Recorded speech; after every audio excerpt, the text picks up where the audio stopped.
ನಮಸ್ಕಾರ ಆಚಾರ್ಯ. ಹರೇನು ನಮಸ್ಕಾರ ಆಚಾರ್ಯ. ಹರೇನು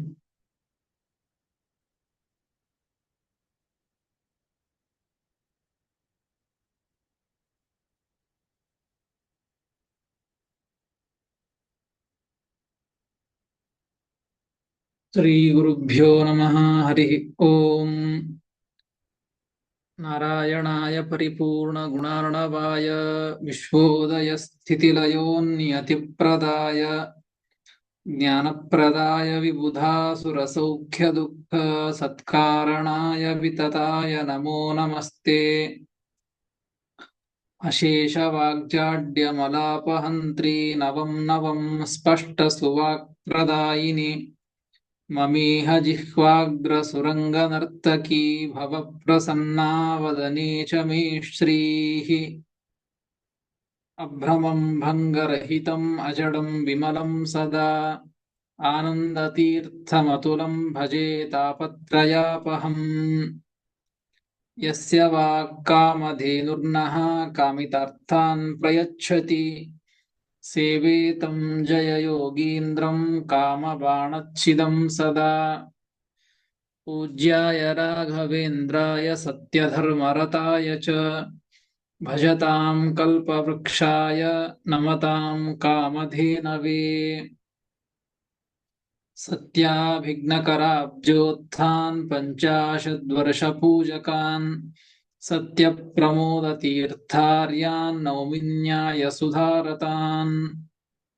ಆಪಾದಮೌಲಿಪರ್ಯಂತಂ ಗುರುಣಾಂ ಆಕೃತಿಂ ಸ್ಮರೇತ್ ತೇನ ವಿಘ್ನಾಃ ಪ್ರಣಶ್ಯಂತಿ ಸಿದ್ಧ್ಯಂತಿ ಚ ಮನೋರಥಾಃ. ಶ್ರೀ ಗುರುಭ್ಯೋ ನಮಃ. ಹರಿ ಓಂ. ಮಹಾಭಾರತ ತಾತ್ಪರ್ಯ ನಿರ್ಣಯದ 2ನೇ ಅಧ್ಯಾಯ ಭಾರತ ವಾಕ್ಯೋದ್ಧಾರ. ಈ ಅಧ್ಯಾಯದಲ್ಲಿ ವಿಷ್ಣು ಸರ್ವೋತ್ತಮತ್ವವನ್ನ ತಿಳಿಸಿ ನಿರ್ಣಯವನ್ನ ಮಾಡಿ ನಂತರದಲ್ಲಿ ತಾರತಮ್ಯವನ್ನ ತಿಳಿಸ್ತಾ ಶ್ರೀಮದಾಚಾರ್ಯರು ಬಳಿತ್ಥ ಸೂಕ್ತವನ್ನ ಉದಾಹರಣೆ ಮಾಡಿ ಆಯಿತು. ಅಂದ್ರೆ ವೇದದಿಂದಾಗಿ ವೇದವನ್ನ ಪ್ರಮಾಣವನ್ನಾಗಿ ಉದಾಹರಣೆ ಮಾಡಿ ಈಗ ಮಹಾಭಾರತ ವಾಕ್ಯದಿಂದಲೇನೆ ವಾಯುದೇವರಿಗೆ ಉತ್ತಮತ್ವವನ್ನ ತಿಳಿಸಿಕೊಡ್ತಾ ಇದ್ದಾರೆ. ಅದನ್ನ ಟಿಪ್ಪಣಿಕಾರ ಅವತಾರಕ್ಕೆ ಏನ್ ಕೊಡ್ತಾರೆ ಮುಂದಿನ ಶ್ಲೋಕಕ್ಕೆ. ವಾಯೋಹೋ ಉತ್ತಮತ್ವೇ ಭಾರತ ವಾಕ್ಯಂ ಪಠತಿ. ವಾಯುದೇವರಿಗೆ ಉತ್ತಮತ್ವವನ್ನ ಹೇಳುವಂತಹ ವಿಷಯದಲ್ಲಿ ಮಹಾಭಾರತ ವಾಕ್ಯವನ್ನೇ ಉದಾಹರಣೆ ಮಾಡುತ್ತೇವೆ ಅಂತ ಉದಾಹರಣೆ ಮಾಡ್ತಾ ಇದ್ದಾರೆ ಶ್ರೀಮದಾಚಾರ್ಯರು. 156ನೇ ಶ್ಲೋಕ. ಅಶ್ವಮೇಧ ಕ್ರತುಶ್ರೇಷ್ಠೋ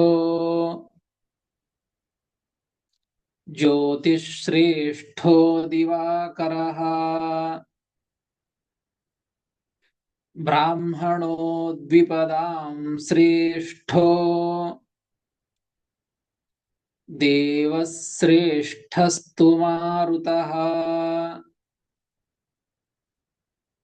ಅಶ್ವಮೇಧ ಕ್ರತುಶ್ರೇಷ್ಠೋ ಜ್ಯೋತಿಶ್ರೇಷ್ಠೋ ದಿವಾಕರಃ ಬ್ರಾಹ್ಮಣೋ ದ್ವಿಪದಾಂ ಶ್ರೇಷ್ಠೋ ದೇವಶ್ರೇಷ್ಠಸ್ತು ಮಾರುತಃ ಎಂಬುದಾಗಿ 156ನೇ ಶ್ಲೋಕ.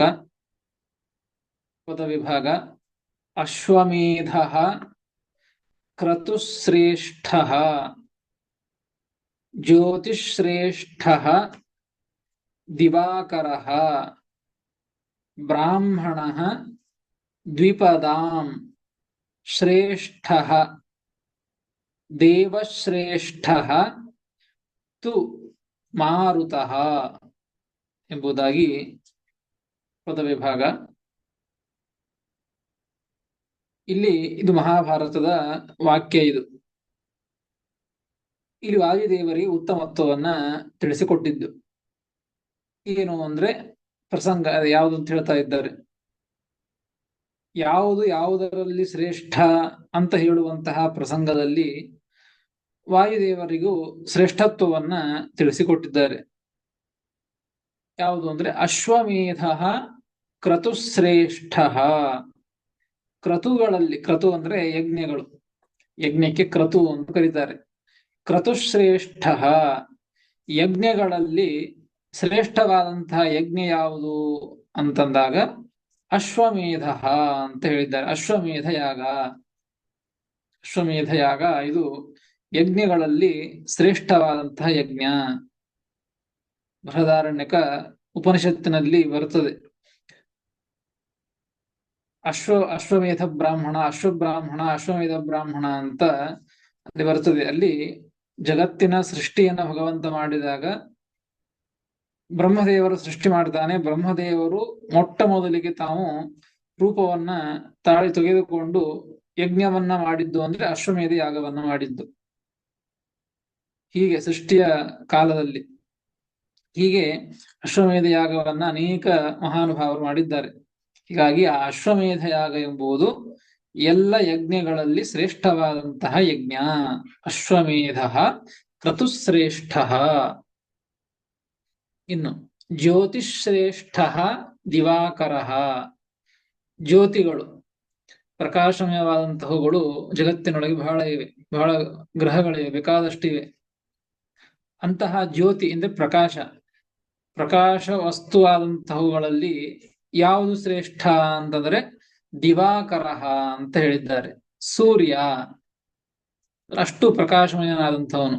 ಬೇಕಾದಷ್ಟು ನಕ್ಷತ್ರಗಳಿವೆ, ಚಂದ್ರ ಇದ್ದಾನೆ, ಅನೇಕ ಪ್ರಕಾಶ ವಸ್ತುಗಳಿವೆ. ಅದರೊಳಗೆ ಸೂರ್ಯ ಏನೋ ಶ್ರೇಷ್ಠ ಅಂತ ತಿಳಿಸಿಕೊಟ್ಟದ್ದು. ಜ್ಯೋತಿಷ್ ಶ್ರೇಷ್ಠ ದಿವಾಕರ, ಜ್ಯೋತಿಗಳಲ್ಲಿ ಶ್ರೇಷ್ಠನಾದವನು ದಿವಾಕರ. ಇನ್ನು ಬ್ರಾಹ್ಮಣೋ ದ್ವಿಪದಾಂ ಶ್ರೇಷ್ಠ. ಇನ್ನು ದ್ವಿಪದಾಂ, ದ್ವಿಪದ ಅಂದ್ರೆ ಎರಡು ಕಾಲುಗಳು, ಎರಡು ಕಾಲುಗಳು ಇರ್ತಕ್ಕಂತಹ ಅಂದ್ರೆ ಮನುಷ್ಯರು. ಆ ಮನುಷ್ಯರೊಳಗೆ ಯಾರು ಶ್ರೇಷ್ಠ ಅಂತಂದ್ರೆ ಬ್ರಾಹ್ಮಣೋ ದ್ವಿಪದಾಂ ಶ್ರೇಷ್ಠ. ಬ್ರಾಹ್ಮಣ ಇವನು ಶ್ರೇಷ್ಠ ಅಂತ ಹೇಳ್ತಾ ಇದ್ದಾರೆ. ಬ್ರಾಹ್ಮಣ ಅಂದ್ರೆ ಕೇವಲ ಯಜ್ಞೋಪವೀತವನ್ನ ಧಾರಣೆ ಮಾಡಿದ ಮಾತ್ರಕ್ಕೆ ಅಂಥವನು ಶ್ರೇಷ್ಠ ಅಂತ ಇಲ್ಲಿ ತಿಳಿಸಿಕೊಡ್ತಾ ಇದ್ದದ್ದಲ್ಲ. ಬ್ರಹ್ಮ ಅಣತೀತಿ ಬ್ರಾಹ್ಮಣ, ಬ್ರಹ್ಮನನ್ನ ತಿಳಿದುಕೊಂಡವ, ಎಲ್ಲ ಅನೇಕ ರೀತಿಯಾದಂತಹ ಶಾಸ್ತ್ರಗಳ ಅಧ್ಯಯನ, ಅಧ್ಯಾಪನ ಇವುಗಳ ಮುಖಾಂತರವಾಗಿ ಬ್ರಾಹ್ಮಣನಿಗೆ, ಏನು ಬ್ರಾಹ್ಮಣ ಅಂತ ನಾವು ಸಾಮಾನ್ಯವಾಗಿ ಒಂದು ವ್ಯಕ್ತಿಗಳು ನಮ್ಮನ್ನ ಬ್ರಾಹ್ಮಣರು ಅಂತ ಏನ್ ಹೇಳ್ತೇವಲ್ಲ, ಅಂತಹ ವ್ಯಕ್ತಿ ಬ್ರಾಹ್ಮಣರು. ಇವರು ಬ್ರಹ್ಮನನ್ನ ತಿಳಿಯೋದಿಕ್ಕೆ ಬಹಳ ಅವಕಾಶ ಇದೆ. ಅಧ್ಯಯನ ಮಾಡ್ಲಿಕ್ಕೆ ಬರ್ತದೆ, ಅಧ್ಯಾಪನ ಮಾಡ್ಲಿಕ್ಕೆ ಬರ್ತದೆ, ಎಲ್ಲ ರೀತಿಯಿಂದ ತಿಳಿದುಕೊಳ್ಳುವಂತಹ ಒಂದು ಅವಕಾಶ ಇದ್ದದ್ದು ಬ್ರಾಹ್ಮಣರಿಗೆ.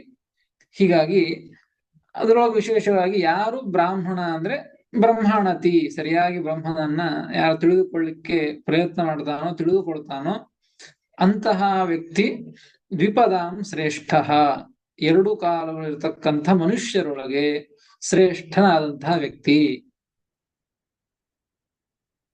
ಹೀಗೆ ಹೇಳ್ತಾ ಹೇಳ್ತಾ ಇಲ್ಲಿ ಈ ಶ್ಲೋಕದಲ್ಲಿ ತಿಳಿಸಿಕೊಟ್ಟಿದ್ದಾರೆ. ಹೇಳಿದ್ದು ದೇವಶ್ರೇಷ್ಠಸ್ತು ಮಾರುತಃ ಅಂತ ಹೇಳಿದ್ದಾರೆ. ದೇವತೆಗಳಲ್ಲಿ ಯಾರು ಶ್ರೇಷ್ಠ ಅಂತಂದಾಗ ಮಾರುತಃ, ವಾಯುದೇವರು ಶ್ರೇಷ್ಠರು. ನೋಡಿ, ದೇವತೆಗಳಲ್ಲಿ ಶ್ರೇಷ್ಠ ವಾಯುದೇವರು ಅಂತ ಹೇಳಿದ ಮೇಲೆ ದೇವತೆಗಳಿಗಿಂತಲೂ ನ್ಯೂನರಾದವರು ಮನುಷ್ಯರು, ಇನ್ನು ಅನೇಕ ಎಲ್ಲ ಜೀವರು. ಅವರಿಗಿಂತ ಶ್ರೇಷ್ಠ ಅಂತ ಮತ್ತೆ ಪ್ರತ್ಯೇಕ ಹೇಳಬೇಕಾಗಿಲ್ಲ.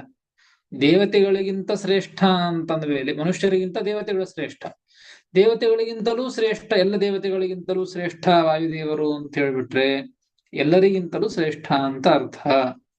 ಅದಕ್ಕೆ ಇಲ್ಲಿ ತಿಳಿಸಿಕೊಟ್ಟದ್ದು ದೇವಶ್ರೇಷ್ಠಸ್ತು ಮಾರುತಃ, ದೇವತೆಗಳಲ್ಲಿ ಶ್ರೇಷ್ಠರಾದವರು ವಾಯುದೇವರು ಅಂತ ತಿಳಿಸಿಕೊಟ್ಟಿದ್ದಾರೆ. ಇಲ್ಲಿ ತುಶಬ್ದವನ್ನ ಪ್ರಯೋಗ ಮಾಡಿದ್ದಾರೆ. ಶ್ಲೋಕದಲ್ಲಿ ತು ಅಂತ ಇದೆ, ದೇವಶ್ರೇಷ್ಠ ತು ಮಾರುತಃ ಅಂತ ಇದೆ. ತು ಎಂಬುದಕ್ಕೆ ತುಶಬ್ದ ಏವಾರ್ಥ, ಏವಕಾರ ಅಂದ್ರೆ ದೇವಶ್ರೇಷ್ಠಸ್ತು ಅಂದ್ರೆ ದೇವಶ್ರೇಷ್ಠ ಏವ ಅಂತ ಅರ್ಥ. ಮಾರುತಃ ಅಥವಾ ಆ ತುಶಬ್ದವನ್ನ ಮುಂದಿಟ್ಕೋಬಹುದು. ಅಂದ್ರೆ ಅರ್ಥ ದೇವಶ್ರೇಷ್ಠಸ್ತು ಅಂದ್ರೆ ದೇವತೆಗಳಲ್ಲಿ ಶ್ರೇಷ್ಠರಾದವರೇ ಅಂತ ಅರ್ಥ. ಶ್ರೇಷ್ಠರಾದವರೇ ವಾಯುದೇವರು. ಅಥವಾ ತುಶಬ್ದವನ್ನ ಮಾರುತಃ ಜೊತೆಗೆ ಇಟ್ಕೊಳ್ಳೋದಾದರೆ ದೇವಶ್ರೇಷ್ಠರಾದವರು ಮಾರುತರೇ ಅಂದ್ರೆ ವಾಯುದೇವರೇ. ದೇವತೆಗಳಲ್ಲಿ ಮತ್ತೊಬ್ಬರು ಯಾರು ಶ್ರೇಷ್ಠರಂತಿಲ್ಲ, ವಾಯುದೇವರೇ ಶ್ರೇಷ್ಠರು ಅಂತ ಆ ತುಶಬ್ದವನ್ನ ಎರಡು ಕಡೆ ಅನ್ವಯ ಮಾಡ್ಕೊಳಕ್ ಬರ್ತದೆ. ದೇವತೆಗಳಲ್ಲಿ ಶ್ರೇಷ್ಠರಾದವರೇ ವಾಯುದೇವರು, ದೇವತೆಗಳಲ್ಲಿ ವಾಯುದೇವರೇ ಶ್ರೇಷ್ಠರು. ಹೀಗೆ ಎರಡೂ ರೀತಿಯಾಗಿ ಅರ್ಥಿಸುತ್ತದೆ. ನಮಗೆ ಒಂದೇ ತರಹ ಅರ್ಥ. ವಾಯುದೇವರೇ ಶ್ರೇಷ್ಠರು ಅಂತ ಹೇಳುವ ಉದ್ದೇಶ. ಹೀಗಾಗಿ ಆ ತುಶಬ್ದವನ್ನ ಎಲ್ಲಿ ಬೇಕಾದ್ರೆ ಅನ್ವಯ ಮಾಡ್ಕೊಳ್ಬಹುದು ಅಂತ ತಿಳಿಸ್ತಾರೆ. ತುಶಬ್ದಕ್ಕೆ ಏವಕಾರ ಅರ್ಥ, ಏವ ಶಬ್ದ ಅಂತ ಅರ್ಥ. ಹೀಗೆ ಈ ಒಂದು ಮಹಾಭಾರತದ ಇದು ಶ್ಲೋಕ. ಈ ಶ್ಲೋಕದಲ್ಲಿ ವಾಯುದೇವರಿಗೆ ಉತ್ತಮತ್ವವನ್ನ ಎಲ್ಲ ದೇವತೆಗಳಿಗಿಂತಲೂ ಉತ್ತಮತ್ವವನ್ನ ತಿಳಿಸಿಕೊಟ್ಟಿದ್ದಾರೆ. ಅದಕ್ಕೆ ವಾಯುದೇವರ ಉತ್ತಮತ್ವದ ವಿಷಯದಲ್ಲಿ ಮಹಾಭಾರತವು ಕೂಡ ಇದು ಪ್ರಮಾಣವಾಗ್ತದೆ. ನೋಡಿ, ಹಿಂದೆ ವಿಷ್ಣು ಸರ್ವೋತ್ತಮತ್ವವನ್ನ ಪ್ರತಿಪಾದನೆ ಮಾಡಿ ಆದ ಮೇಲೆ ಶ್ರೀಮದಾಚಾರ್ಯರು ಅಲ್ಲಿ ತಾವು ಹೇಳಿದ್ದು ಇತ್ಯಾದಿ ವ್ಯಾಸವಾಕ್ಯೈಸ್ತು ವಿಷ್ಣೂತ್ಕರ್ಷೋವಗಮ್ಯತೆ ವಾಯುವಾದೀನಾಂ ಕ್ರಮಶ್ಚೈವ ತದ್ವಾಕ್ಯೈರೇವ ಚಿಂತ್ಯತೆ. 148ನೇ ಶ್ಲೋಕ. ಇದೇ ಅಧ್ಯಾಯದ 148ನೇ ಶ್ಲೋಕದಲ್ಲಿ ಶ್ರೀಮದಾಚಾರ್ಯರು ಪ್ರತಿಜ್ಞೆಯನ್ನು ಮಾಡಿದ್ದು ಇತ್ಯಾದಿ ವ್ಯಾಸವಾಕ್ಯೈಸ್ತು ವಿಷ್ಣೂತ್ಕರ್ಷೋವಗಮ್ಯತೆ. ಅನೇಕ ವಾಕ್ಯಗಳನ್ನ ಉದಾಹರಣೆ ಮಾಡಿ, ಶ್ಲೋಕಗಳನ್ನ ಉದಾಹರಣೆ ಮಾಡಿ, ಮಹಾಭಾರತ ಶ್ಲೋಕವನ್ನೇ ಉದಾಹರಣೆ ಮಾಡಿ, ಮಹಾಭಾರತ ವಾಕ್ಯದಿಂದಲೇನೆ ವಿಷ್ಣು ಸರ್ವೋತ್ತಮತ್ವ ನಮಗೆ ನಿರ್ಣೀತವಾಗ್ತದೆ ಅಂತ ಹೇಳಿ ನಂತರದಲ್ಲಿ ಹೇಳಿದ್ದು ಅಲ್ಲಿ ವಾಯುವಾದೀನಾಂ ಕ್ರಮಶ್ಚೈವ, ವಾಯುದೇವರೇ ಮೊದಲಾದಂತ ಎಲ್ಲ ದೇವತೆಗಳ ಕ್ರಮ, ಆ ತಾರತಮ್ಯವನ್ನು ಕೂಡ ತದ್ವಾಕ್ಯೈರೇವ ಚಿಂತ್ಯತೆ, ಆ ವೇದವ್ಯಾಸ ದೇವರ ವಾಕ್ಯಗಳಿಂದಲೇನೆ, ಮಹಾಭಾರತದ ವಾಕ್ಯಗಳಿಂದಲೇನೆ ಚಿಂತನೆ ಮಾಡ್ತೇವೆ, ಅಂದ್ರೆ ಅದನ್ನು ಉದಾಹರಣೆ ಮಾಡಿ ನಿರ್ಣಯ ಮಾಡ್ತೇವೆ ಅಂತ ಹಿಂದೆ 148ನೇ ಶ್ಲೋಕದಲ್ಲಿ ಶ್ರೀಮದಾಚಾರ್ಯರು ಅಲ್ಲಿ ಪ್ರತಿಜ್ಞೆಯನ್ನು ಮಾಡಿದ್ದಾರೆ. ಅದಕ್ಕೆ ಈಗ ಆ ಮಹಾಭಾರತದ ವಾಕ್ಯವನ್ನೇ ಉದಾಹರಣೆ ಮಾಡಿ ಅದನ್ನ ಸಮರ್ಥನೆಯನ್ನು ಮಾಡಿದರು. ಇದು ಒಂದು ಶ್ಲೋಕ. ಮತ್ತೊಂದು ಶ್ಲೋಕ, ಮಹಾಭಾರತದಲ್ಲಿ ಬಂದಂತಹ ಮತ್ತೊಂದು ಶ್ಲೋಕವನ್ನ ಉದಾಹರಣೆ ಮಾಡ್ತಾ ಇದ್ದಾರೆ. 157ನೆಯ ಶ್ಲೋಕ. ಬಲಮಿಂದ್ರಸ್ಯ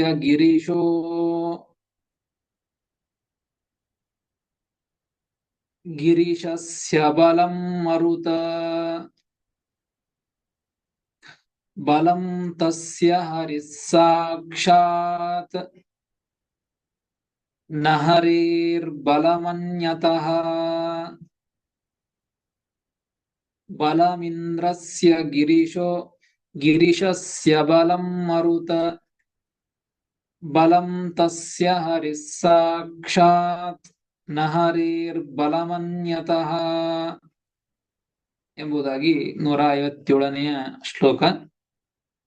ಇದಕ್ಕೆ ಅವತಾರಿಕೆಯನ್ನ ಕೊಟ್ಟದ್ದು ಇಂದ್ರಾದಿ ತಾರತಮ್ಯೆ ಪ್ರಮಾಣಂ ಪಠತಿ. ವಾಯುದೇವರ ಉತ್ತಮತ್ವವನ್ನ ತಿಳಿಸಿಕೊಡ್ಲಿಕ್ಕೆ ಹೊಂಟದ್ದೀಗ. ಅದರೊಳಗೆ ಅದರ ಜೊತೆಗೆ ಅಂದ್ರೆ ವಾಯುದೇವರ ಉತ್ತಮತ್ವವು ಹೊಂದಿದೆ. ಇದರೊಳಗೆ ಇಂದ್ರಾದಿ ಎಲ್ಲ ದೇವತೆಗಳ ತಾರತಮ್ಯವನ್ನು ಕೂಡ ಇಲ್ಲಿ ತಿಳಿಸಿಕೊಟ್ಟಂತಹ ಶ್ಲೋಕ ಇದು. ಕೊನೆಗೆ ಹರಿಸರ್ವೋತ್ತಮತ್ವವನ್ನು ಹೇಳಿದಂತಹ ಶ್ಲೋಕ. ಈಗ ವಾಯುದೇವರ ಉತ್ತಮತ್ವವನ್ನು ಈ ಶ್ಲೋಕದಲ್ಲಿ ತಿಳಿಸಿಕೊಟ್ಟಿದ್ದಾರೆ. ಹೀಗಾಗಿ ಆ ಒಂದು ತಾರತಮ್ಯವನ್ನು ಹೇಳದಂತೆ ಆಗ್ತದೆ. ವಾಯುದೇವರಿಗೆ ಉತ್ತಮತ್ವವನ್ನ, ಅವರಿಗಿಂತಲೂ ಭಗವಂತನಿಗೆ ಉತ್ತಮತ್ವವನ್ನ ತಿಳಿಸಿಕೊಡುವುದಕ್ಕೆ ಎಲ್ಲವನ್ನೂ ಸೇರಿದಂತಹ ಒಂದು ಶ್ಲೋಕವನ್ನ ಇಲ್ಲಿ ಉದಾಹರಣೆ ಮಾಡಿದ್ದಾರೆ. ಪದಚ್ಛೇದ, ಪದ ವಿಭಾಗ. ಬಲಂ ಇಂದ್ರಸ್ಯ ಗಿರೀಶಸ್ಯ ಬಲಂ ಮರುತ ಬಲಂ ತಸ್ಯ ಹರಿಃ ಸಾಕ್ಷಾತ್ ನ ಹರೇಃ ಬಲಂ ಅನ್ಯತಃ ಎಂಬುದಾಗಿ 157ನೇ ಶ್ಲೋಕದ ಪದವಿಭಾಗ. ಬಲಂ ಇಂದ್ರಸ್ಯ ಗಿರಿಶಃ. ಇಂದ್ರಸ್ಯ ಬಲಂ ಗಿರಿಶಃ ಅಂತ ಮಹಾಭಾರತ ವಾಕ್ಯ ವೇದವ್ಯಾಸ ದೇವರು ತಿಳಿಸ್ತಾ ಇದ್ದಾರೆ. ಇಂದ್ರದೇವರಿಗೆ ಬಲ ಯಾರು, ಇಂದ್ರದೇವರ ಸಾಮರ್ಥ್ಯ ಎಷ್ಟು ಅಂತ ಗೊತ್ತಿರ್ತದೆ, ಕೇಳಿರ್ತದೆ ಅನೇಕ ಪುರಾಣಗಳಲ್ಲಿ. ಎಲ್ಲ ದೇವತೆಗಳಿಗಿಂತಲೂ ಅನೇಕ ತಮಗಿಂತ ಚಿಕ್ಕವರು, ವಾಯುದೇವರು ಅಂತಲ್ಲ, ರುದ್ರಾದಿ ದೇವತೆಗಳು ಅಂತಲ್ಲ, ಇನ್ನು ಉಳಿದೆಲ್ಲ ದೇವತೆಗಳಿಗಿಂತಲೂ ಇಂದ್ರದೇವರು ಉತ್ತಮರು, ಎಲ್ಲರಿಗೂ ಅಧಿಪತಿಗಳು ಇಂದ್ರದೇವರು ಅಂತ ಕೇಳಿ ಭಾರಿ ಬಲ ಅಂತ ಕೇಳಿರ್ತೇವೆ. ಆ ಬಲ ಬರಬೇಕು, ಆ ಬಲಕ್ಕೆ ಕಾರಣ ಯಾರು ಅಂತಂದ್ರೆ ಬಲಂ ಇಂದ್ರಸ್ಯ ಗಿರಿಶಃ. ಇಂದ್ರದೇವರ ಬಲ ಅಂದ್ರೆ ಅವ್ರ ಬಲಕ್ಕೆ ಕಾರಣ ಯಾರು ಅಂದ್ರೆ ಗಿರಿಶಃ, ರುದ್ರದೇವರು ಅಂತ ತಿಳಿಸ್ತಾ ಇದ್ದಾರೆ. ಇನ್ನು ರುದ್ರದೇವರಿಗೆ ಬಲ ಬರ್ಲಿಕ್ಕೆ ಕಾರಣ ಯಾರು ಅಂತಂದ್ರೆ ಗಿರೀಶಸ್ಯ ಬಲಂ ಮರುತ. ರುದ್ರದೇವರಿಗೆ ಬಲ ಅಂದ್ರೆ ಮರುತ್, ವಾಯುದೇವರೇ ಅವರಿಗೆ ಬಲ, ಅವರಿಗೆ ಅವರೇ ಶಕ್ತಿ. ಇನ್ನು ಬಲಂ ತಸ್ಯ ಹರಿಸ್ಸಾಕ್ಷಾತ್. ತಸ್ಯ ಅಂದ್ರೆ ಅವರಿಗೆ ಅಂತ ಅರ್ಥ. ಅವರಿಗೆ ಅಂದ್ರೆ ಯಾರಿಗೆ, ಹಿಂದೆ ಯಾರು ಬಂದ್ರು ಅವರು. ಕೊನೆಗೆ ಬಂದದ್ದೇನು, ರುದ್ರದೇವರಿಗೆ ಬಲ ವಾಯುದೇವರು ಅಂತ ಹೇಳಿದ್ದು ಮರುತ್. ಅವರಿಗೆ ಅಂದ್ರೆ ವಾಯುದೇವರಿಗೆ ಅಂತ ಅರ್ಥ. ತಸ್ಯ ಬಲಂ ಸಾಕ್ಷಾತ್ ಹರಿಹಿ. ಆ ವಾಯುದೇವರಿಗೆ ಬಲ ಅಂತಂದ್ರೆ ಸಾಕ್ಷಾತ್ ಭಗವಂತನೇ, ಹರಿಯೇ ಆ ವಾಯುದೇವರಿಗೆ ಬಲರಾಗಿದ್ದಾರೆ. ಇನ್ನು ನಹರೇ ಬಲಂ ಅನ್ಯತಃ. ಹರೇಹೇ ಅನ್ಯತಃ ಬಲಂ ನ ಅಂತ ಅನ್ವಯ. ಭಗವಂತನಿಗೆ ಮಾತ್ರ, ಭಗವಂತನಿಂದ ಅನ್ಯರಾದಂತಹ ಯಾವ ವ್ಯಕ್ತಿಗಳು ಕೂಡ ಬಲ ಅಂತ ಆಗೋದಿಲ್ಲ. ಬಲ ಅಂತ ಆದವ್ರು, ಬಲವನ್ನ ಕೊಡೋರು ಯಾರು ಇಲ್ಲ ಭಗವಂತನಿಗೆ. ವಾಯುದೇವರಿಗೆ ಕೊಡೋರು ಭಗವಂತ ಇದ್ದಾನೆ, ಆದ್ರೆ ಭಗವಂತನಿಗೆ ಮಾತ್ರ ಬಲವನ್ನ ಕೊಡುವವರು, ಬಲಕ್ಕೆ ಭಗವಂತನ ಬಲಕ್ಕೆ ಕಾರಣರಾದವರು ಯಾರೂ ಇಲ್ಲ. ಹರೇಹೇ ಅನ್ಯತಃ ನ ಬಲಂ. ಹರಿಗೆ ಮಾತ್ರ ಮತ್ತೊಬ್ಬರಿಂದ ಬಲ ಇಲ್ಲ ಅಂತ ಈ ಶ್ಲೋಕ ನಮಗೆ ತಿಳಿಸಿಕೊಡ್ತಾ ಇದೆ. ಹೀಗಾಗಿ ಇಲ್ಲಿ ನಮಗೆ ತಾರತಮ್ಯವನ್ನ ತಿಳಿಸಿಕೊಡ್ತಾರೆ. ಇಂದ್ರದೇವರಿಗಿಂತಲೂ ರುದ್ರದೇವರು ದೊಡ್ಡವರು, ರುದ್ರದೇವರಿಗಿಂತಲೂ ವಾಯುದೇವರು ದೊಡ್ಡವರು, ವಾಯುದೇವರಿಗಿಂತಲೂ ಕೂಡ ಭಗವಂತ ಸರ್ವೋತ್ತಮ ಅಂತ ಈ ರೀತಿಯಾಗಿ ಇಂದ್ರಾದಿ ತಾರತಮ್ಯವನ್ನ ಇಲ್ಲಿ ತಿಳಿಸಿಕೊಟ್ಟದ್ದು. ಅದರೊಳಗೆ ವಾಯುದೇವರಿಗೆ ಉತ್ತಮತ್ವವು ಸೇರಿಕೊಂಡಿದ್ದರಿಂದ ಪ್ರಸಂಗ ಸಂಗತ್ಯ ಆ ಶ್ಲೋಕವನ್ನ ಇಲ್ಲಿ ಉದಾಹರಣೆ ಮಾಡಿದ್ದಾರೆ. ಮಹಾಭಾರತದ 2 ಶ್ಲೋಕಗಳಿಂದ ವಾಯುದೇವರಿಗೆ ಉತ್ತಮತ್ವವನ್ನು ನಿರ್ಣಯ ಮಾಡ್ತಾ ಇದ್ದಾರೆ. ಮತ್ತೊಂದು ಶ್ಲೋಕವನ್ನ ಉದಾಹರಣೆ ಮಾಡ್ತಾರೆ. ಪುನರಪಿ ವಾಯೋ ಉತ್ತಮತ್ವೇ ಮಾನಂ ಪಠತಿ. ಮತ್ತೆ ವಾಯುದೇವರಿಗೆ ಉತ್ತಮತ್ವವನ್ನ ಸಮರ್ಥನೆ ಮಾಡುವ ಸಲುವಾಗಿ ಮತ್ತೊಂದು ಪ್ರಮಾಣವನ್ನ ಪಠನೆ ಹೇಳ್ತಾ ಇದ್ದಾರೆ ಶ್ರೀಮದಾಚಾರ್ಯರು. 158ನೇ ಶ್ಲೋಕ. ವಾಯುರ್ಭೀಮೋ ಭೀಮನಾದೋ ಮಹೌಜಾಃ ಸರ್ವೇಷಾಂ ಪ್ರಾಣಿನಾಂ ಪ್ರಾಣಭೂತಃ ಅನಾವೃತ್ತಿರ್ದೇಹಿನಾಂ ದೇಹಪಾತೆ ತಸ್ಮಾದ್ವಾಯುರ್ದೇವದೇವೋ ವಿಶಿಷ್ಟಃ. ವಾಯುರ್ಭೀಮೋ ಭೀಮನಾದೋ ಮಹೋಜಾಃ ಸರ್ವೇಷಾಂ ಚ ಪ್ರಾಣಿನಾಂ ಪ್ರಾಣಭೂತಃ ಅನಾವೃತ್ತಿರ್ದೇಹಿನಾಂ ದೇಹಪಾತೆ ತಸ್ಮಾದ್ವಾಯುರ್ದೇವದೇವೋ ವಿಶಿಷ್ಟಃ ಎಂಬುದಾಗಿ 158ನೇ ಶ್ಲೋಕ. ಪದವಿಭಾಗ. ವಾಯು ಭೀಮಃ ಭೀಮನಾದಃ ಮಹೋಜಾಃ ಸರ್ವೇಷಾಂ ಚ ಪ್ರಾಣಿನಾಂ ಪ್ರಾಣಭೂತಃ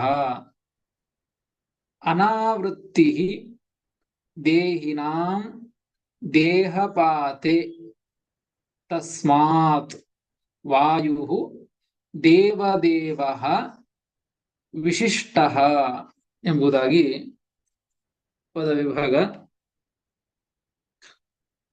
ಇಲ್ಲಿಯೂ ಕೂಡ ವಾಯುದೇವರ ಉತ್ತಮತ್ವವನ್ನ ತಿಳಿಸ್ತಾ ಇದ್ದಾರೆ. ವಾಯು ಅಂತ ಮೊದಲ ಶಬ್ದ ಇದೆ. ವಾಯು, ಆ ವಾಯುದೇವರು ಎಂಥವರು, ಹೇಗಿದ್ದಾರೆ ಅಂತ ಈ ಶ್ಲೋಕ ತಿಳಿಸ್ತಾ ಇದೆ. ವಾಯು ಭೀಮಃ ಅಂತ ಹೇಳ್ತಾ ಇದೆ. ಭೀಮಃ ಅಂದ ತಕ್ಷಣ ವಾಯುದೇವರು ಭೀಮಸೇನ ದೇವರ ಅವತಾರರು ಅಂತ ಹಾಗೆ ತಿಳಿದುಕೊಳ್ಳೋದಲ್ಲ.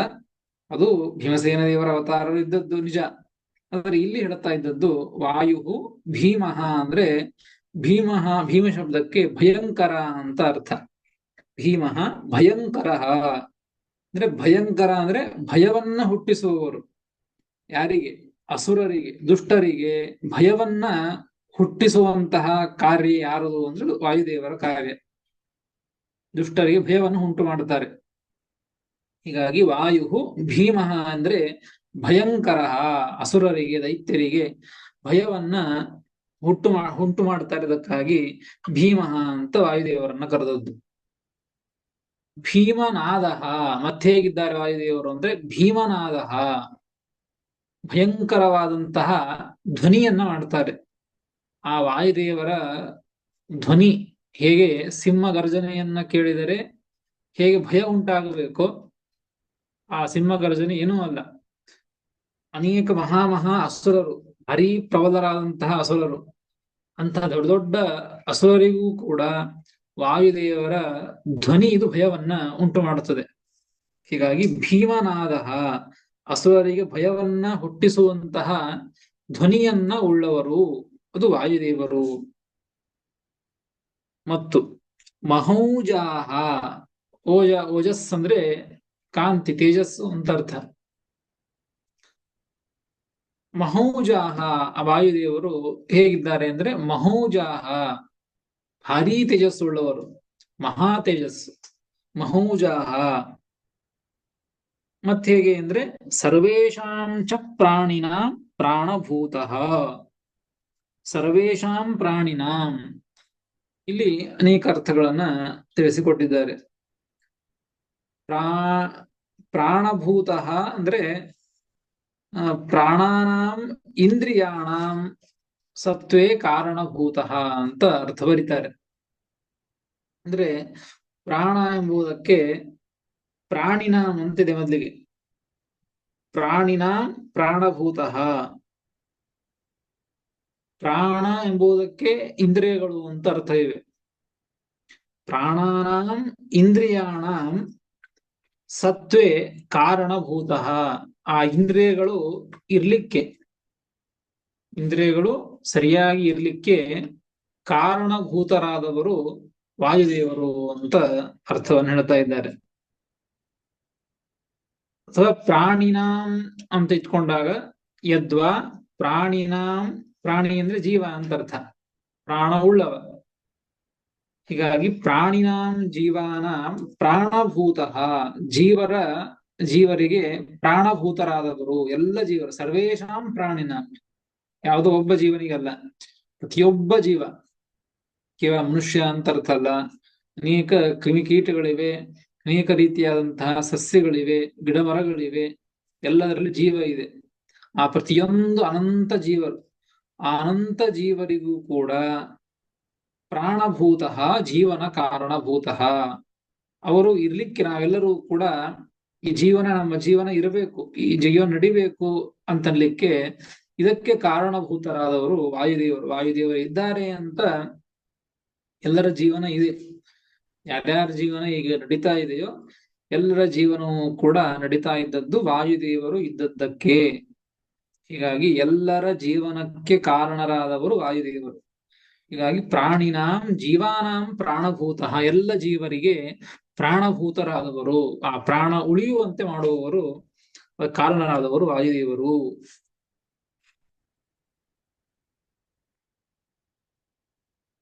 ಅದಕ್ಕೆ ಕಾರಣವೂ ಕೂಡ ನಾವು ತಿಳಿದುಕೊಳ್ಳಬಹುದು. ಅನಾವೃತ್ತಿರ್ ದೇಹಿನಾಂ ದೇಹಪಾತೆ. ಯಾಕೆ ಹೇಗೆ ಅಂತಂದ್ರೆ ಎಲ್ಲರ ಜೀವನಕ್ಕೆ ಕಾರಣಭೂತರಾದವರು ಪ್ರಾಣ ಇರುವುದು. ಪ್ರಾಣ ಅಂದ್ರೆ ಜೀವ. ಪ್ರಾಣಿನಾಂ ದೇಹಪಾತೆ. ಆ ಪ್ರಾಣ ಇರುವಂತಹ ಆ ವ್ಯಕ್ತಿ, ಆ ಜೀವರು, ಪ್ರಾಣಿ ಅಂದ್ರೆ ಜೀವರು ಅಂತ ಇಟ್ಕೋಬಹುದು. ಪ್ರಾಣ ಶಬ್ದಕ್ಕೂ ಜೀವ ಅಂತ ಅರ್ಥ ಇದೆ. ಹಾಗಾಗಿ ಆ ದೇಹದಿಂದ ಸಹಿತನಾದಂತಹ ಜೀವ ಇರಬೇಕು ಅಂತಂದ್ರೆ ವಾಯುದೇವರು ಕಾರಣರು ಅಂತ ಹೇಳಿದ್ದು.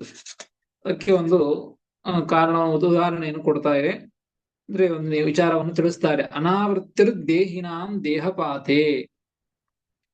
ದೇಹಿನಾಂ ದೇಹಪಾತೆ ಅನಾವೃತ್ತಿ. ನೋಡ್ರಿ, ದೇಹಿನಾಂ, ದೇಹಿ ಅಂದ್ರೆ ಜೀವರು, ದೇಹ ಉಳ್ಳವರು, ಜೀವರು ಅಂತ ಅರ್ಥ. ದೇಹಿನಾಂ ದೇಹಪಾತೆ, ಆ ಜೀವರ ದೇಹ ಬಿತ್ತು ಅಂದ್ರೆ, ಜೀವರ ದೇಹ ಬೀಳ್ಲಿಕ್ಕೆ ಏನ್ ಕಾರಣ ಅಂದ್ರೆ ಅನಾವೃತ್ತಿ. ಅನಾವೃತ್ತಿ ದೇಹಿನಾಂ ದೇಹಪಾತೆ ಅನಾವೃತ್ತಿ ಅಂತ ಶ್ಲೋಕದಲ್ಲಿ ಹೇಳ್ತಾ ಇದ್ದಾರೆ. ದೇಹಿಗಳ ಜೀವರ ದೇಹಪಾತವಾಗಲಿಕ್ಕೆ ಏನು ಅಂದ್ರೆ ಅನಾವೃತ್ತಿ. ಈ ಅನಾವೃತ್ತಿ ಅಂತ ತಿಳಿಸ್ತಾರೆ. ನ ವಿದ್ಯತೆ ಆಸಮಂತಾತ್ ವೃತ್ತಿ ವರ್ತನಂ ಯಸ್ಯ ಸಹ ಅನಾವೃತ್ತಿ. ಅಂದ್ರೆ ಚೆನ್ನಾಗಿ ಆಸಮಂತಾದ್ ವೃತ್ತಿ ವರ್ತನಂ ಅಂದ್ರೆ ಇರುವಿಕೆ ಅಂತ. ಚೆನ್ನಾಗಿ ಇರುವಿಕೆ. ಒಬ್ಬ ಜೀವ ದೇಹವನ್ನ ಪಡೆದುಕೊಂಡು ಚೆನ್ನಾಗಿ ಇರಬೇಕು, ಆ ದೇಹವನ್ನು ಇಟ್ಕೊಂಡು ಜೀವನ ನಡೆಸಬೇಕು, ಇರಬೇಕು ಅಂತಂದ್ರೆ ಅದಕ್ಕೆ ಯಾರು ಕಾರಣ ಅಂದ್ರೆ ವಾಯುದೇವರು ಕಾರಣರು. ಅನಾವೃತ್ತಿ. ಆದರೆ ಆ ವಾಯುದೇವರು ಇಲ್ಲ ಅಂತಂದ್ರೆ ಆ ವೃತ್ತಿ ಎಂಬುದಕ್ಕೆ ಆಸಮಂತಾದ್ ವೃತ್ತಿ, ಚೆನ್ನಾಗಿ ಇರುವಿಕೆ. ವಾಯುದೇವರು ಚೆನ್ನಾಗಿ ಇದ್ರು ಅಂತಂದ್ರೆ ಹಾಗೆ ದೇಹ ಇರುತ್ತದೆ. ವಾಯುದೇವರು ಅನಾವೃತ್ತಿ, ಆ ದೇಹದೊಳಗೆ ಇರ್ಲಿಲ್ಲ ಅಂತಂದ್ರೆ, ಎಲ್ಲರ ಜೀವರ ದೇಹದೊಳಗೆ ಇರ್ಲಿಲ್ಲ ಅಂತಂದ್ರೆ ದೇಹಿನಾಂ ದೇಹಪಾತೆ, ಆ ದೇಹಿಗಳ ಜೀವರ ದೇಹಪಾತವಾಗ್ಲಿಕ್ಕೆ ಇದೇ ಕಾರಣ ಆಗ್ತದೆ. ವಾಯುದೇವರು ಇಲ್ಲದೇ ಇದ್ದದ್ದೇ ಕಾರಣ ಆಗ್ತದೆ ಅಂತ ತಿಳಿಸ್ತಾ ಇದ್ದಾರೆ. ಅಥವಾ ಇನ್ನೊಂದು ಅರ್ಥವನ್ನು ಹೇಳ್ತಾರೆ ಅದಕ್ಕೆ. ಅನತೀತಿ ಅನಹ ಜೀವ ತಸ್ಯ ಆಸಮಂತ ವೃತ್ತಿ ಅವಸ್ಥಾನಂ ಯಸ್ಮಿನ್. ಅನಹ ಅಂದ್ರೆ ಜೀವ ಅಂತ ಅರ್ಥ ಇದೆ. ಅನಾವೃತ್ತಿ ಅಂತ ಶಬ್ದದ ಅರ್ಥವನ್ನು ಹೇಳ್ತಾ ಇದ್ದಾರೆ. ಅಂದ್ರೆ ಜೀವ, ಅನಾವೃತ್ತಿ, ಆವೃತ್ತಿ ಅಂದ್ರೆ ಚೆನ್ನಾಗಿ ಇರುವಿಕೆ, ಅಂದ್ರೆ ಜೀವ ಇರುವಿಕೆ. ಅಂದ್ರೆ ಆಗ ಹೇಳಿದ್ದು ಪ್ರಾಣದೇವರು ಅವರು ದೇಹದೊಳಗಿದ್ರೆ ಆಗ ದೇಹ ಇರ್ತದೆ ಜೀವನ ಜೊತೆಗೆ. ವಾಯುದೇವರಲ್ಲೇ ಹೋದ್ರೆ ದೇಹಪಾತವಾಗ್ತದೆ ಅಂತ ಹೇಳಿದ್ದು. ಈಗ ಅನಶಬ್ದಕ್ಕೆ ಜೀವ ಅಂತ ಅರ್ಥ. ತಸ್ಯ ಆಸಮಂತ ವೃತ್ತಿ ಅವಸ್ಥಾನಂ, ಆ ಜೀವನ ಇರುವಿಕೆ ಇರಬೇಕು ಅಂದ್ರೆ ಅದಕ್ಕೆ ಕಾರಣರಾದವರು ವಾಯುದೇವರು ಅಂತ ಅರ್ಥ. ಹೀಗೆ ಅನಾವೃತ್ತಿರ್ ದೇಹಿನಾಂ ದೇಹಪಾತೆ, ದೇಹಿಗಳ ದೇಹಪಾತವಾಗ್ಲಿಕ್ಕೆ ಅನಾವೃತ್ತಿ, ವಾಯುದೇವರ ಇಲ್ಲದಿರುವಿಕೆನೆ ಇದು ಕಾರಣ ಆಗ್ತದೆ. ಇದಕ್ಕೆ ಒಂದು ಇತಿಹಾಸ ಇದೆ, ಅನೇಕ ಉಪನಿಷತ್ತುಗಳಲ್ಲಿ ಬಂದಂತಹದ್ದು. ಯಾರು ಶ್ರೇಷ್ಠರು ಅಂತ ದೇವತೆಗಳಲ್ಲಿ ಸ್ಪರ್ಧೆ ನಡೆದಾಗ ಒಂದು ವಿಚಾರವನ್ನ ಮಾಡಿ ಒಂದು ದೇಹವನ್ನ ಎಲ್ಲ ದೇವತೆಗಳು ಪ್ರವೇಶ ಮಾಡಬೇಕು ಒಬ್ಬೊಬ್ಬರಾಗಿ. ಮೊದಲಿಗೆ ಒಬ್ಬ ಜೀವ ಇದ್ದಾನೆ, ದೇಹದೊಳಗೆ ಜೀವ ಇದ್ದಾನೆ. ಆ ದೇಹದಿಂದ ಒಬ್ಬೊಬ್ಬರಾಗಿ ಹೊರಗೆ ಬರಬೇಕು. ಕಣ್ಣಿಗೆ ಅಭಿಮಾನಿ ಸೂರ್ಯ ಹೊರಗೆ ಬರಬೇಕು. ಹೊರಗೆ ಬಂದ ಅಂದ್ರೆ ಕಣ್ಣು ಹೋಯ್ತು ಅಷ್ಟೇ, ಆದರೆ ದೇಹ ಮಾತ್ರ ಬೀಳಿಲ್ಲ. ಇನ್ನು ಉಳಿದೆಲ್ಲಾ ಕೆಲಸ ನಡೀತಾ ಇದೆ. ಇನ್ನ ಮೂಗಿ ಅಭಿಮಾನಿ ದೇವತೆ ಅವ್ರು ಹೊರಗೆ ಬಂದ್ರು, ಅದು ಕೆಲಸ ನಡೀತಾ, ದೇಹ ಬೀಳಲಿಲ್ಲ. ಕಿವಿ ಅಭಿಮಾನಿ ದೇವತೆ ಹೊರಗೆ ಬಂದಿದ್ದಾರೆ, ಆಗ್ಲೂ ದೇಹ ಬೀಳಲಿಲ್ಲ. ವಾಗಭಿಮಾನಿ ದೇವತೆ ಹೊರಗೆ ಬಂದ್ರು, ದೇಹ ಬೀಳಲಿಲ್ಲ. ಮನೋಭಿಮಾನಿ ರುದ್ರದೇವರು ಹೊರಗೆ ಬಂದ್ರು, ಆಗ್ಲೂ ದೇಹ ಬೀಳಲಿಲ್ಲ. ಯಾವಾಗ ವಾಯುದೇವರು ದೇಹದಿಂದ ಹೊರಗೆ ಬಂದ್ರೋ ಆ ಜೀವ ತಾನು ಅಲ್ಲಿಂದ ಹೊರಗೆ ಬಂದು ಆ ದೇಹ ಅದು ಬಿತ್ತು ಅಂತ ಕೇಳ್ತೇವೆ ಕಥೆ. ಇಷ್ಟೇ ಆಗಿಲ್ಲ, ನಂತರದಲ್ಲಿ ಮತ್ತೆ ಒಬ್ಬೊಬ್ಬರಾಗಿ ಪ್ರವೇಶ ಮಾಡಬೇಕು ಅಂತ ಆ ಸ್ಪರ್ಧೆಯಲ್ಲಿ ನಡೀತದೆ. ಮತ್ತೆ ಚಕ್ಷುರಿಂದ್ರಿಯಾಭಿಮಾನಿ ಸೂರ್ಯ ಪ್ರವೇಶ ಮಾಡಿದ, ದೇಹ ಏಳಲಿಲ್ಲ. ಶ್ರೋತ್ರಾಭಿಮಾನಿ ಪ್ರವೇಶ ಮಾಡಿದ್ರು, ದೇಹ ಏಳಲಿಲ್ಲ. ಗ್ರಾಣೇಂದ್ರಿಯ ಅಭಿಮಾನಿ, ವಾಗೀಂದ್ರಿಯ ಅಭಿಮಾನಿ, ಮನೋ ಅಭಿಮಾನಿ, ತ್ವಗೀಂದ್ರಿಯ ಅಭಿಮಾನಿಗಳು ಎಲ್ಲರೂ ಕೂಡ ಮತ್ತೆ ಒಬ್ಬೊಬ್ಬರಾಗಿ ಪ್ರವೇಶ ಮಾಡಿದರೂ ಕೂಡ ದೇಹ ಮಾತ್ರ ಏಳಲಿಲ್ಲ. ಅವ್ರು ಮೊದಲಿಗೆ ಹೋದಾಗಲೂ ದೇಹ ಬೀಳಲಿಲ್ಲ, ತಾವು ಪ್ರವೇಶ ಮಾಡಿದಾಗ ದೇಹ ಏಳಲಿಲ್ಲ. ಕೇವಲ ವಾಯುದೇವರು ಮಾತ್ರ ಅವರು ಹೊರಗೆ ಬಂದಾಗ ದೇಹ ಬಿತ್ತು. ಅವರು ಮಾತ್ರ ಒಬ್ಬರೇ ಪ್ರವೇಶ ಮಾಡಿದಾಗ, ವಾಯುದೇವರು ಒಬ್ಬರೇ ಆ ದೇಹವನ್ನ ಪ್ರವೇಶ ಮಾಡಿದಾಗ ಮಾತ್ರ, ಆ ಜೀವನನ್ನು ಕರೆದುಕೊಂಡು ಬಂದು ಪ್ರವೇಶ ಮಾಡಿದಾಗ ಮಾತ್ರ ಆ ದೇಹ ಎದ್ದು ನಿಂದು ಮತ್ತೆ ಆ ಕೆಲಸ ಮಾಡ್ಲಿಕ್ಕೆ ತನ್ನ ಎಲ್ಲ ಚಟುವಟಿಕೆಗಳನ್ನ. ಅದಕ್ಕಾಗಿ ಈ ರೀತಿಯಾಗಿ ದೇಹಿನಾಂ ದೇಹಪಾತೆ ಅನಾವೃತ್ತಿ, ದೇಹಿಗಳ ಜೀವರ ದೇಹಪಾತವಾಗಲಿಕ್ಕೆ ವಾಯುದೇವರ ಇಲ್ಲದಿರುವಿಕೆನೆ ಕಾರಣ. ಅಂದ್ರೆ ವಾಯುದೇವರು ಇದ್ದರೆ ಮಾತ್ರ ದೇಹ ಇರುತ್ತದೆ. ಎಲ್ಲ ದೇವತೆಗಳು ಇಲ್ಲದೆ ಹೋದರೂ ಕೂಡ ವಾಯುದೇವರಿದ್ದರೆ ದೇಹ ಇರುತ್ತದೆ, ಇಲ್ಲದೆ ಹೋದರೆ ದೇಹ ಇರೋದಿಲ್ಲ. ಅದಕ್ಕಾಗಿ ತಸ್ಮಾತ್, ಆದ್ದರಿಂದ ವಾಯು ದೇವದೇವ ವಿಶಿಷ್ಟ, ಅದರಿಂದಾಗಿ ವಾಯುದೇವರು ದೇವತೆಗಳಿಗಿಂತಲೂ ವಿಶಿಷ್ಟರಾದ ದೇವತೆ, ಎಲ್ಲ ದೇವತೆಗಳಲ್ಲಿ ವಿಶಿಷ್ಟರಾದ ದೇವತೆಗಳು ಅಂತ ಈ ರೀತಿಯಾಗಿ ಈ ಪ್ರಮಾಣ ನಮಗೆ ತಿಳಿಸಿಕೊಡ್ತಾ ಇದೆ. ಅದಕ್ಕಾಗಿ ಈ ಶ್ಲೋಕವು ಕೂಡ ವಾಯುದೇವರಿಗೆ ಎಲ್ಲ ದೇವತೆಗಳಿಗಿಂತಲೂ ಕೂಡ ಉತ್ತಮತ್ವವನ್ನ ತಿಳಿಸಿಕೊಟ್ಟಂತಹ ಒಂದು ಶ್ಲೋಕ. ಅದಕ್ಕಾಗಿ ಶ್ರೀಮದಾಚಾರ್ಯರು ಈ ಶ್ಲೋಕವನ್ನು ಉದಾಹರಣೆ ಮಾಡಿ ವಾಯುದೇವರು ಎಲ್ಲ ದೇವತೆಗಳಿಗಿಂತ ಉತ್ತಮರು ಎಂಬುದನ್ನ ತಿಳಿಸಿಕೊಟ್ಟಿದ್ದಾರೆ. ಇದೇ ರೀತಿಯಾಗಿ ಮುಂದಿನ ಶ್ಲೋಕಗಳನ್ನು ಕೂಡ ಉದಾಹರಣೆ ಮಾಡಿ ವಾಯುದೇವರ ಉತ್ತಮತ್ವವನ್ನ, ಸಮರ್ಥನೆಯನ್ನ, ನಿರ್ಣಯವನ್ನ ಮಾಡ್ತಾ ಇದ್ದಾರೆ. ಅದನ್ನು ಮತ್ತೆ ನಾಳೆ ತಿಳಿದುಕೊಳ್ಳೋಣ ಅಂತ ಹೇಳ್ತೇನೆ. ಶ್ರೀಕೃಷ್ಣ ಅರ್ಪಣಮಸ್ತು. ಹರೈ ನಮಃ.